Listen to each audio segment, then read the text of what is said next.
Hello friends, आज की इस वीडियो में हम कवर करेंगे human anatomy and physiology chapter 10.1 respiratory system देखेंगे डिटेल में। बच्चों देखिए, फार्मास्यूटिक्स और ह्यूमन एनाटॉमी का मोस्ट ऑफ द बहुत सारा सिलेबस जो है हम अपने चैनल पे कवर कर चुके हैं। तो हमारे चैनल के प्लेलिस्ट पे जाके आप सारे ही वीडियोस जो है देख सकते हैं, ट्यूटोरियल वीडियोस। जो बच्चे हमारे चैनल पे नए हैं उनके लिए हम बता दें, हमारे चैनल पे आपको सारे ही pharma related videos, medical videos, pharma MCQ किस तरह से कॉम्पिटिटिव एग्जाम्स की आप तैयारी कर सकते हैं, फार्मा करियर एडवाइस, सभी कुछ देखने को मिलता है आपको हमारे चैनल पे। तो अगर अभी तक आपने हमारे चैनल को सब्सक्राइब नहीं किया है तो प्लीज़ सब्सक्राइब ज़रूर कर ले चैनल को। वीडियो पसंद आए तो वीडियो को लाइक ज़रूर करें। तो चलिए शुरू करते हैं हम अपना आज का सेशन। ना देखिए, टॉपिक्स कौन कौन से कवर करेंगे। तो देखिए, इससे पहले हम आपको बता देते हैं, हमने डिप्लोमा और बैचलर ऑफ फार्मेसी दोनों का ही जो सारा सिलेबस है वो कवर किया है इस वीडियो में और आने वाली वीडियोस में। तो प्लीज़ अपने सिलेबस को देखें और सिलेबस के अकॉर्डिंग एक एक टॉपिक को आप पढ़ें। इस वीडियो में जो आपको पढ़ाया जा रहा है, इस वीडियो में हम कवर करेंगे डेफिनेशन देखेंगे रेस्पिरेटरी सिस्टम की, फंक्शंस देखेंगे डिफरेंट रेस्पिरेटरी ऑर्गन्स के, और एनाटॉमी हम करेंगे किसकी, नोज, नेजल कैविटी एंड फारियानक्स। बाकी आने वाले और भी वीडियोस में हम रेस्ट ऑफ द टॉपिक जो है इसके बचे हुए टॉपिक्स वो कवर करेंगे। ना बच्चों, देख लेते हैं क्या होता है रेस्पिरेटरी सिस्टम। ये जो आपको सारे पॉइंट्स यहाँ पर बताए जा रहे हैं, इनसे आप नोट्स बना सकते हैं, समझेंगे आप वो जो मैं आपको यहाँ पर अभी समझाऊंगी। रेस्पिरेटरी सिस्टम क्या होता है, देखिए हमारी बॉडी का एक तरह का बायोलॉजिकल सिस्टम होता है। बायोलॉजिकल सिस्टम का मतलब क्या है, देखिए बच्चों, ऐसा सिस्टम जो अपने आप ही काम करता रहता है। आपकी सांसें जो हैं वो खुद ही चलती रहती हैं, चाहे आपका ध्यान हो चाहे ना हो। तो इस तरह के सिस्टम को कहते हैं बायोलॉजिकल सिस्टम। रेस्पिरेशन भी एक तरह का बायोलॉजिकल सिस्टम है जहां कुछ स्पेसिफिक ऑर्गन्स इन्वॉल्व होते हैं, जिनकी अभी हम बात करेंगे अपने आने वाली स्लाइड्स पे। और इन स्पेसिफिक ऑर्गन्स की मदद से क्या होता है, हमारी बॉडी में गैस एक्सचेंज होता है। क्या करते हैं आप, ऑक्सीजन जो है इनसाइड आती है, टिश्यूज में जाती है, कार्बन डाइऑक्साइड जो है वो आउटसाइड आती है हमारी बॉडी के। तो इस तरह से गैस एक्सचेंज मैकेनिज्म होता है इस बायोलॉजिकल सिस्टम के थ्रू। और ये जो है सिर्फ हमारे अंदर ही नहीं होता, सारे ही अलग अलग एनिमल्स और सारे ही प्लांट्स ये भी फॉलो करते हैं रेस्पिरेशन प्रोसेस। ना देखिए, देखते हैं फंक्शंस क्या होते हैं रेस्पिरेटरी सिस्टम के। अब जो अलग अलग ऑर्गन्स हैं, देखिए रेस्पिरेटरी सिस्टम के ट्रैकिया, ब्रोंकाई, ब्रोंक्यूल्स, एल्वियोली, इन सभी के अलग अलग फंक्शंस होते हैं। बट अगर हम इन सबको समराइज करें तो इन जनरल हम देखेंगे क्या फंक्शन होता है पूरे ही हमारे रेस्पिरेटरी सिस्टम का। सबसे पहला फंक्शन होता है, देखिए इसका गैस एक्सचेंज करना, कार्बन डाइऑक्साइड और ऑक्सीजन का जो एक्सचेंज करना हमारी बॉडी में, एक तरह का बैलेंस बिठा के रखना हमारी बॉडी में, वो काम होता है हमारे रेस्पिरेटरी सिस्टम का।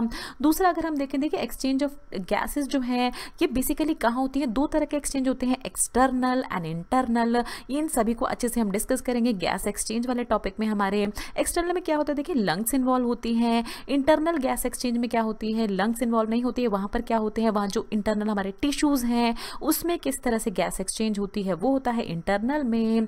तो ये भी काम करता है हमारा रेस्पिरेटरी सिस्टम। फिर क्या है, देखिए पैसेज, ये जो हमारी एयर जो हमारे अंदर जाती है, जब हम ब्रीथ इन करते हैं तो उस एयर को प्यूरिफाई करने का काम, थोड़ा सा वार्म कर देती है उस एयर को, थोड़ा सा गर्म कर देती है, और ह्यूमिड, थोड़ा सा उसमें ह्यूमिडिटी ऐड करने का काम होता है किसका, हमारे रेस्पिरेटरी सिस्टम का।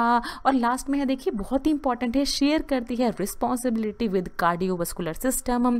जैसे कि आपको पता होगा कार्डियोवास्कुलर सिस्टम में क्या आता है, हमारा हार्ट और हमारी ब्लड वेसल। तो इस किस तरह से रिस्पॉन्सिबिलिटी किस तरह से शेयर करती है, जब भी हम ब्रीथ इन करते हैं, जब भी हम एयर को अपने अंदर लेते हैं तो वो एयर जो है सबसे पहले देखिए लंग्स में जाती है।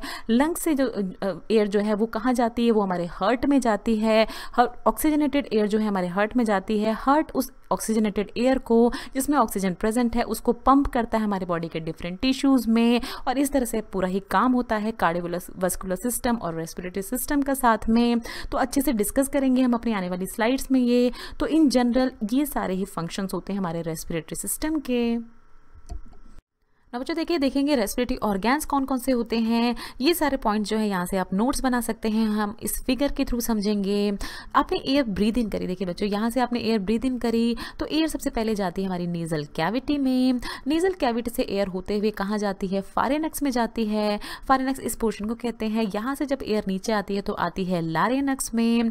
लारेनक्स से होते हुए एयर जाती है ट्रैकिया में। ट्रैकिया जो है उसको विंड पाइप भी कहा जाता है। जब कफ वगैरह होता है तो बलगम वगैरह जो है वो यहीं वहीं पर जमा हो जाता है ट्रैकिया में। ट्रैकिया से होते हुए देखिए ट्रैकिया जो है फिर डिवाइड हो जाता है टू ब्रोंकाइज में डिवाइड हो जाता है। यहाँ पर लेफ्ट और राइट आप दोनों ही देख रहे हैं।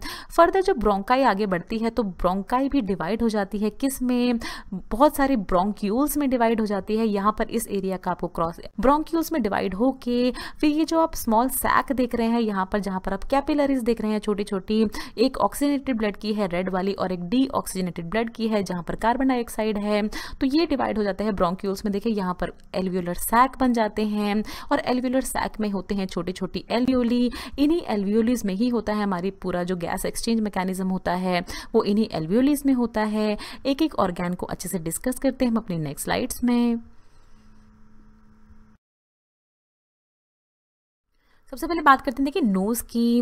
नोज़ क्या होती है, देखिए ये सिर्फ और सिर्फ यही एक ऐसा रेस्पिरेटरी ऑर्गन है जो कि विजिबल होता है, हमारी आई से हम देख सकते हैं नोज़ को।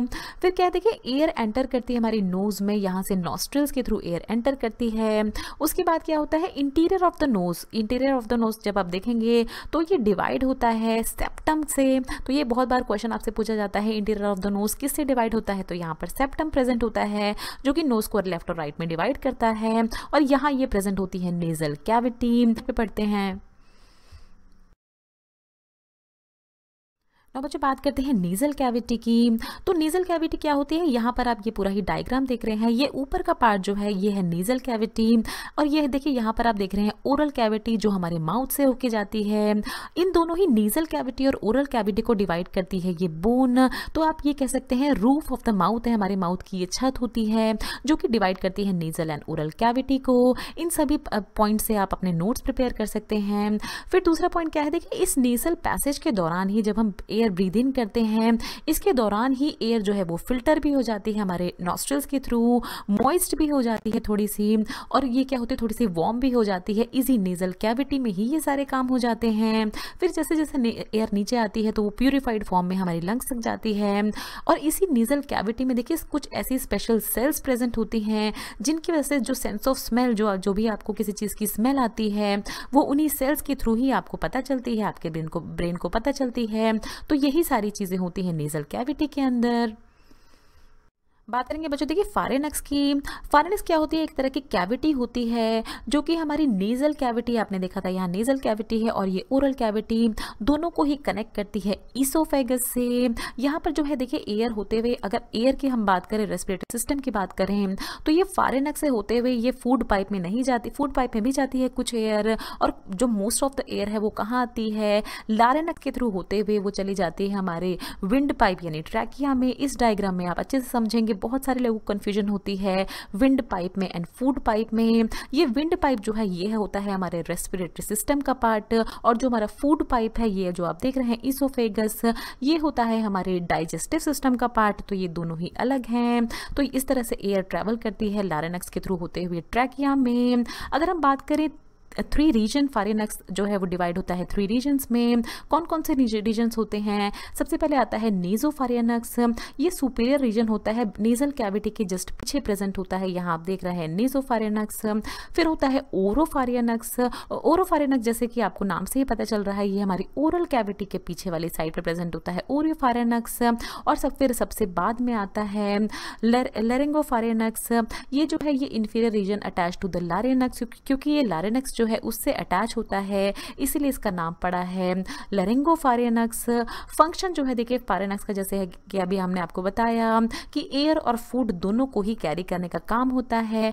फारेनक्स का फूड जो है वो ईसोफेगस में चला जाता है फारेनक्स के थ्रू होके, जबकि एयर जो है वो लारेनक्स के थ्रू होके ट्रैकिया हमारे विंड पाइप में आती है और पूरी रेस्पिरेटरी सिस्टम का पार्ट बनती है। तो ये था फारेनक्स के बारे में। सो बच्चों क्वेश्चन है आपके लिए, अब आंसर देना है आपको इसका कमेंट सेक्शन में ताकि आपका रिवीजन हो जाए इस टॉपिक का जो अभी आपने पढ़ा है। इंटरनल जो है हमारी नोज का वो डिवाइडेड होता है किसके थ्रू, नेजल कैविटी के थ्रू, नेजल सेप्टम के थ्रू, नॉस्ट्रल्स के थ्रू या फारेनक्स के थ्रू। आंसर दीजिए इसका बच्चों कमेंट सेक्शन में। तो नेक्स्ट वीडियो में हम कवर करेंगे बच्चों, देखिए जो रेस्ट ऑफ द टॉपिक्स हैं इसके, human anatomy of physiology chapter 10.2 जिसमें हम देखेंगे लारेनक्स, ट्रैकिया, ब्रोंकाई एंड एल्वियोली के बारे में। सो बच्चों अगर आपको वीडियो अच्छी लगे तो लाइक एंड शेयर ज़रूर करें। चैनल पे पहली बार आए तो प्लीज़ चैनल को सब्सक्राइब ज़रूर करें। हमें सपोर्ट ऐसे ही करते रहें। Thanks for watching. ये कुछ हमारे रिलेटेड वीडियोस के लिंक हैं जिन पे क्लिक करके आप उनको देख सकते हैं। दोस्तों, लर्निंग फार्मेसी पे आने के लिए और ये वीडियो देखने के लिए आपका बहुत बहुत शुक्रिया। मिलते हैं अगले वीडियो में।